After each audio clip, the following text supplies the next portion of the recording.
My fellow citizens, tonight is my last opportunity to speak to you from the Oval Office as your president. I am profoundly grateful to you for twice giving me the honor to serve, to work for you and with you to prepare our nation for the 21st century.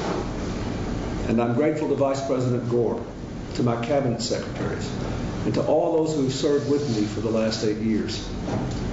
This has been a time of dramatic transformation, and you have risen to every new challenge. You have made our social fabric stronger, our families healthier and safer, our people more prosperous. You, the American people, have made our passage into the global information age an era of great American renewal. In all the work I have done as president, every decision I have made, every executive action I have taken, every bill I have proposed and signed, I've tried to give all Americans the tools and conditions to build a future of our dreams in a good society with a strong economy, a cleaner environment, and a freer, safer, more prosperous world. I have steered my course by our enduring values: opportunity for all, responsibility from all, a community of all Americans.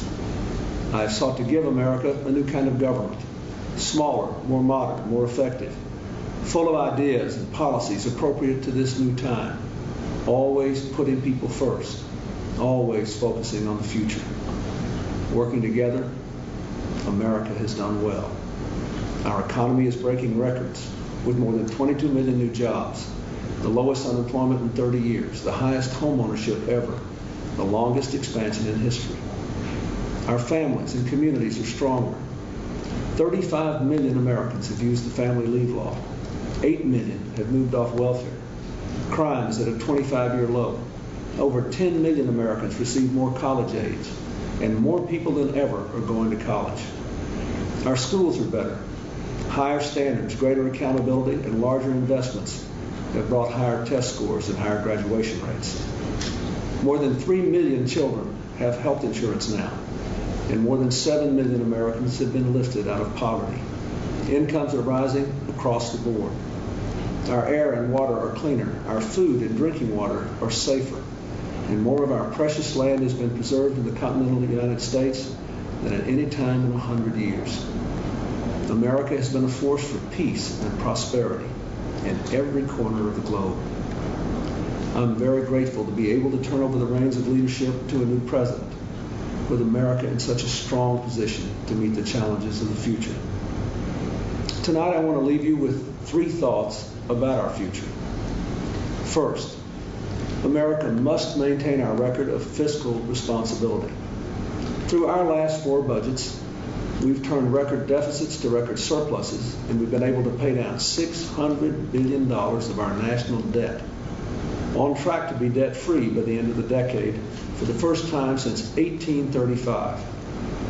Staying on that course will bring lower interest rates, greater prosperity, and the opportunity to meet our big challenges. If we choose wisely, we can pay down the debt, deal with the retirement of the baby boomers, invest more in our future, and provide tax relief. Second, because the world is more connected every day in every way, America's security and prosperity require us to continue to lead in the world. At this remarkable moment in history, more people live in freedom than ever before. Our alliances are stronger than ever.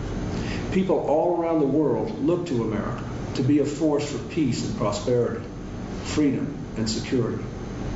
The global economy is giving more of our own people and billions around the world the chance to work and live and raise their families with dignity. But the forces of integration that have created these good opportunities also make us more subject to global forces of destruction, to terrorism, organized crime, and narco-trafficking, the spread of deadly weapons and disease, the degradation of the global environment. The expansion of trade hasn't fully closed the gap between those of us who live on the cutting edge of the global economy and the billions around the world who live on the knife's edge of survival. This global gap requires more than compassion, it requires action. Global poverty is a powder keg that could be ignited by our indifference. In his first inaugural address, Thomas Jefferson warned of entangling alliances.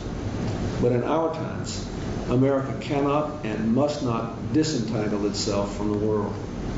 If we want the world to embody our shared values, then we must assume a shared responsibility. If the wars of the 20th century, especially the recent ones in Kosovo and Bosnia, have taught us anything, it is that we achieve our aims by defending our values and leading the forces of freedom and peace. We must embrace boldly and resolutely that duty to lead, to stand with our allies in word and deed, and to put a human face on the global economy so that expanded trade benefits all peoples in all nations, lifting lives and hopes all across the world. Third, we must remember that America cannot lead in the world unless here at home we weave the threads of our coat of many colors into the fabric of one America. As we become ever more diverse, we must work harder to unite around our common values and our common humanity. We must work harder to overcome our differences in our hearts and in our laws. We must treat all our people with fairness and dignity, regardless of their race, religion, gender, or sexual orientation, and regardless of when they arrived in our country, always moving toward the more perfect union of our founders' dreams. Hillary, Chelsea, and I join all Americans in wishing our very best to the next President, George W. Bush, to his family and his administration in meeting these challenges and in leading freedom's march in this new century. As for me, I'll leave the presidency more idealistic, more full of hope than the day I arrived, and more confident than ever that America's best days lie ahead. My days in this office are nearly through, but my days of service, I hope, are not. In the years ahead, I will never hold a position higher or a covenant more sacred than that of President of the United States. But there is no title I will wear more proudly than that of citizens. Thank you. God bless you, and God bless America.